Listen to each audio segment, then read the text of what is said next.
everyone, Ms Keeran here, and today I'm going to read you another story. This one's called Chrysanthemum, and this was one of my favorite books when I was in elementary school, so I hope you guys like it as much as I did.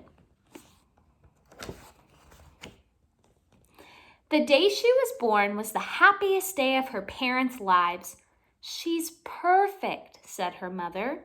"Absolutely," said her father. And she was. She was absolutely perfect.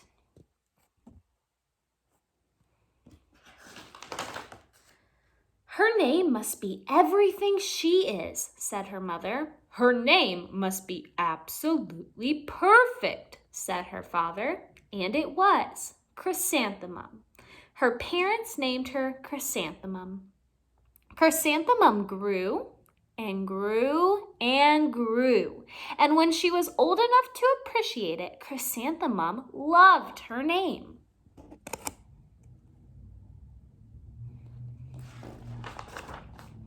She loved the way it sounded when her mother woke her up. She loved the way it sounded when her father called her for dinner. And she loved the way it sounded when she whispered it to herself in the bathroom mirror. Chrysanthemum, chrysanthemum, chrysanthemum. Chrysanthemum loved the way her name looked when it was written with ink on an envelope. She loved the way it looked when it was written with icing on her birthday cake. And she loved the way it looked when she wrote it herself in fat orange crayon. Chrysanthemum, chrysanthemum, chrysanthemum.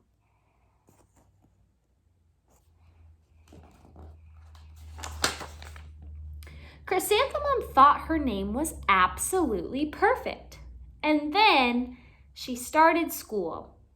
On the first day, Chrysanthemum wore her sunniest dress and her brightest smile. She ran the whole way. "Hooray!" said Chrysanthemum, "school!" But when Mrs. Chud took roll call, everyone giggled upon hearing Chrysanthemum's name.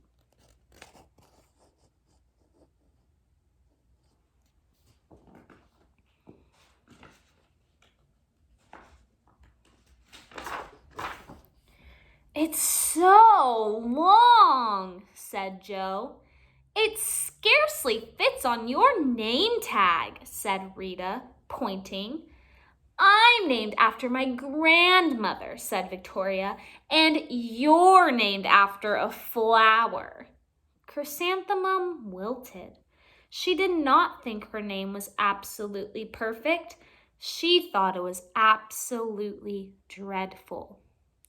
The rest of the day was not much better.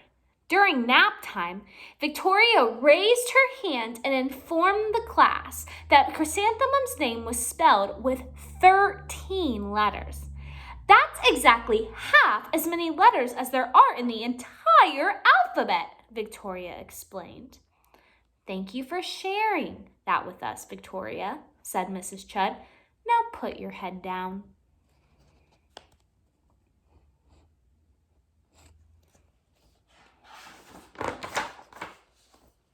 "If I had a name like yours, I'd change it," Victoria said, as the students lined up to go home. "I wish I could," thought Chrysanthemum miserably. "Welcome home," said her mother. "Welcome home," said her father. "School is no place for me," said Chrysanthemum. "My name is too long. It scarcely fits on my name tag, and I'm named after a flower." "Oh, pish," said her mother. "Your name is beautiful and precious and priceless and fascinating," said her father. "It's everything you are," said her mother. "Absolutely perfect," said her father.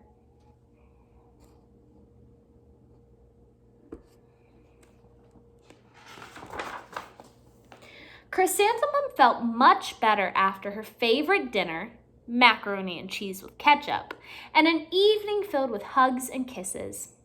That night, Chrysanthemum dreamed that her name was Jane.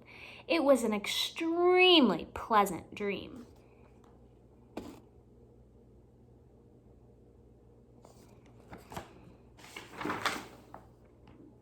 The next morning, Chrysanthemum wore her most comfortable jumper. She walked to school as slowly as she could. She dragged her feet in the dirt. Chrysanthemum, chrysanthemum, chrysanthemum, she wrote. She even looks like a flower, said Victoria as Chrysanthemum entered the playground. Let's pick her, said Rita, pointing. Let's smell her, said Joe. Chrysanthemum wilted. She did not think her name was absolutely perfect. She thought it was absolutely dreadful.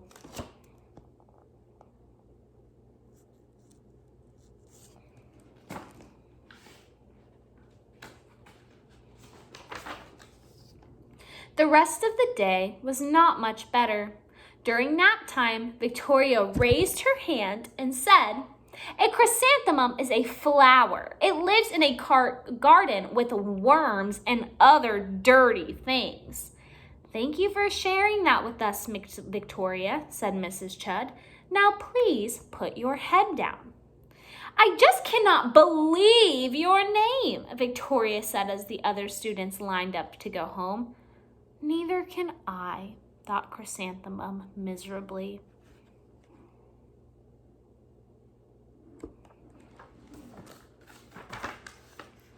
"Welcome home," said her mother. "Welcome home," said her father. "School is no place for me," said Chrysanthemum. "They said I even look like a flower. They pretended to pick and smell me." "Oh, pish," said her mother. "They're just jealous." "And envious and begrudging and discontented," said her father. "Who wouldn't be jealous of a name like yours?" said her mother. "After all, it's absolutely perfect," said her father. Chrysanthemum felt a little better after her favorite dessert, chocolate cake with buttercream frosting, and another evening filled with hugs and kisses.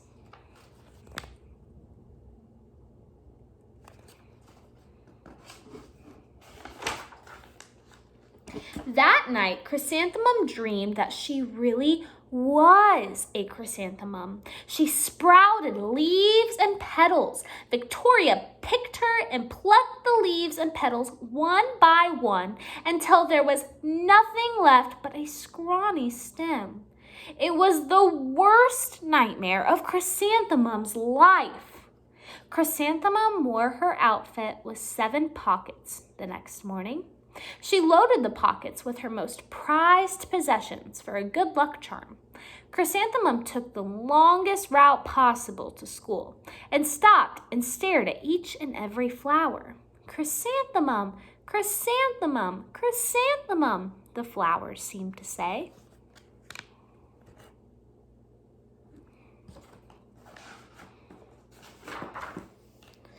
That morning, students were introduced to Mrs. Twinkle, the music teacher.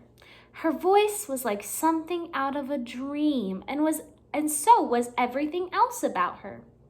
The students were speechless. They thought Mrs. Twinkle was an indescribable wonder. They went out of their way to make a nice impression. Mrs. Twinkle led the students in scales. Then she assigned roles for the class musical. Victoria was chosen as the dainty fairy queen. Rita was chosen as the spiffy butterfly princess. Joe was chosen as the all-important pixie messenger, and Chrysanthemum was chosen as a daisy.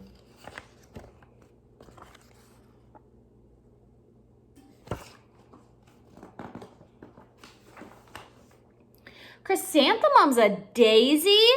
Chrysanthemum's a daisy!" Joe, Rita, and Victoria chanted, thinking it was wildly funny. Chrysanthemum wilted. She did not think her name was absolutely perfect. She thought it was absolutely dreadful. "What's so humorous?" asked Mrs. Twinkle. "Chrysanthemum," was the answer.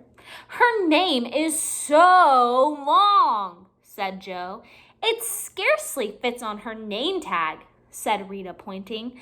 "I'm named after my grandmother," said Victoria. She's named after a flower.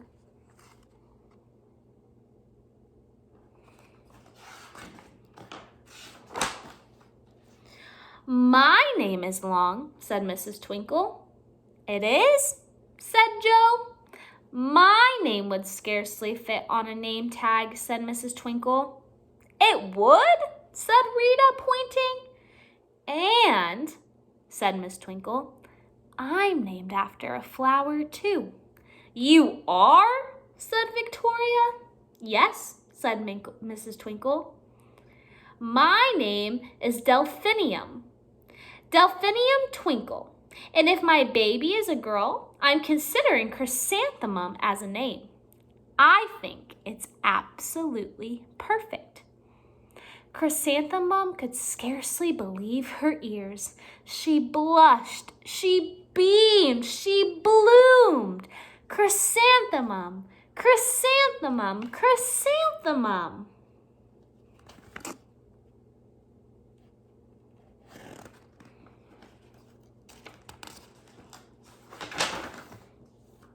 Joe, Rita, and Victoria looked at Chrysanthemum longingly.